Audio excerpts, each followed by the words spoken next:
Trailer review करेंगे coolie number 1।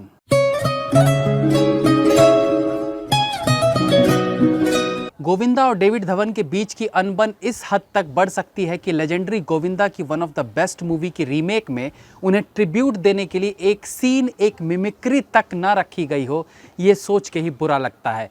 एक वक्त था जब डेविड धवन और गोविंदा की जोड़ी ने एक के बाद एक लगातार कई सारी हिट फिल्में दे डाली थी। तब उन हिट का श्रेय गोविंदा के साथ साथ डेविड धवन को भी जाता था।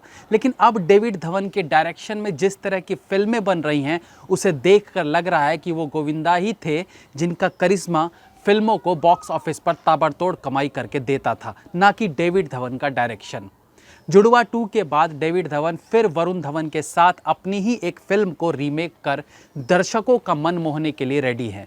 लेकिन क्या ट्रेलर देखकर ऑडियंस को वो लुभा पाए? शायद नहीं। देखिए, एक लेजेंडरी फिल्म के रीमेक को बनाना आसान नहीं होता, क्योंकि ओरिजिनल से लोगों का मोह जुड़ा होता है। उस ओरिजिनल कहानी के पात्रों के साथ लोगों के दिल जुड़े होते हैं।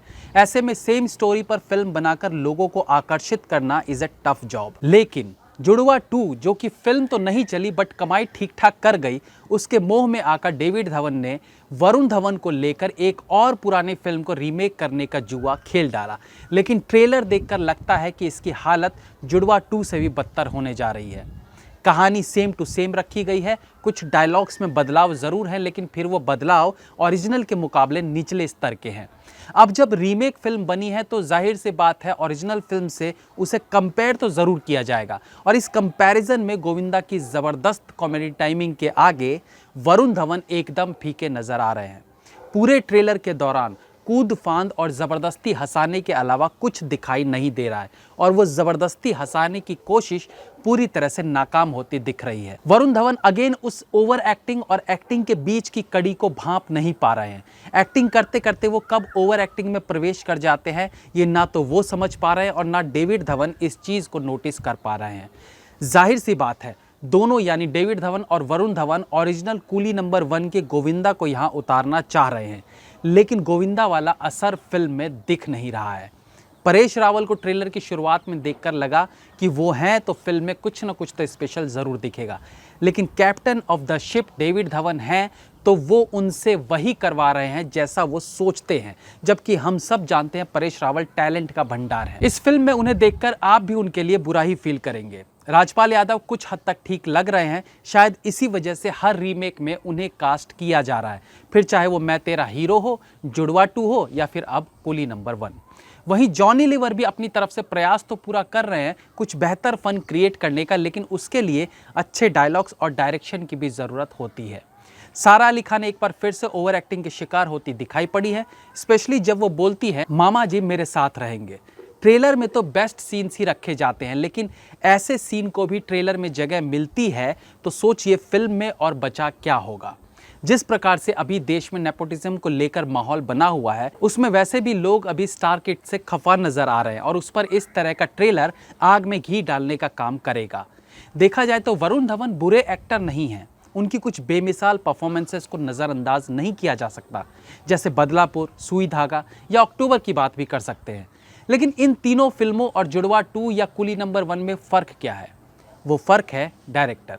कहने का मतलब है डायरेक्टर सर्वोपरि होता है, उसी के हाथ में है कि किस एक्टर से कैसा काम निकलवाना है। डेविड धवन ने खुद को अपग्रेड ही नहीं किया है, समय के साथ खुद को वो अब भी बदल नहीं पाए हैं। वो आज भी 90s वाली फिल्म मेकिंग के साथ फिल्में बनाने में लगे हुए हैं, और जिसने खुद को अपग्रेड नहीं किया वो निश्चित तौर पर पीछे रह जाता है।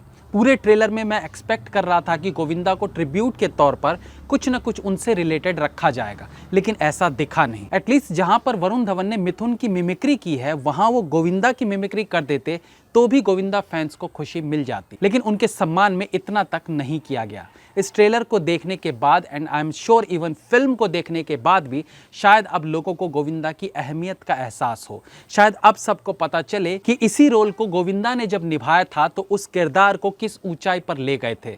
फिलहाल म्यूजिक के नाम पर ओरिजिनल कुली नंबर 1 के 2-3 बेस्ट सॉन्ग्स ही सुनने को मिल रहे हैं, यानी न केवल फिल्म बल्कि उन सॉन्ग्स को भी यहाँ रिपीट किया जाएगा। हाँ, एक चीज़ अच्छी है, गाने में एक उदित नारायण की आवाज़ में गाना सुनने को मिल रहा है, तो ये अच्छी बात है कि उदित नारायण को दोबारा मौका मिला है। ट्रेलर का एंड सबसे बेस्ट सीन से होता है, बट इस ट्रेलर में फाइनल सीन है जहां वरुण धवन लड़की के कपड़ों में ठरकी बोलता है। सीरियसली, अगर ये बेस्ट सीन है तो फिल्म क्या होगी, ये इमेजिन करने की भगवान आपको शक्ति कपूर दे। फिल्म मेकर्स भी अच्छे से जानते हैं कि फिल्म कैसी बनी है और इसका क्या हश्र होने जा रहा है, इसलिए शायद सेफ साइड रखते हुए सिनेमा हॉल्स खुलने के बाद भी फिल्म को OTT पे रिलीज़ किया जा रहा है। और वो प्रोड्यूसर्स शायद सही भी थे, क्योंकि लाइक्स डिसलाइक्स का बटन छुपाने से ये बात भी साबित हो जाती है कि इस फिल्म के मेकर्स अब सड़क 2 के रिकॉर्ड को टूटते नहीं देखना चाहते हैं। रीमेक बनाने में कोई बुराई नहीं है, लेकिन फिर वहाँ से केवल कहानी का कुछ हिस्सा उठाकर आज के ज़माने के हिसाब से उसे बनाया जाना चाहिए। 2020 में रहकर आप 90s वाले फ्लेवर को हजम नहीं करवा पाएंगे।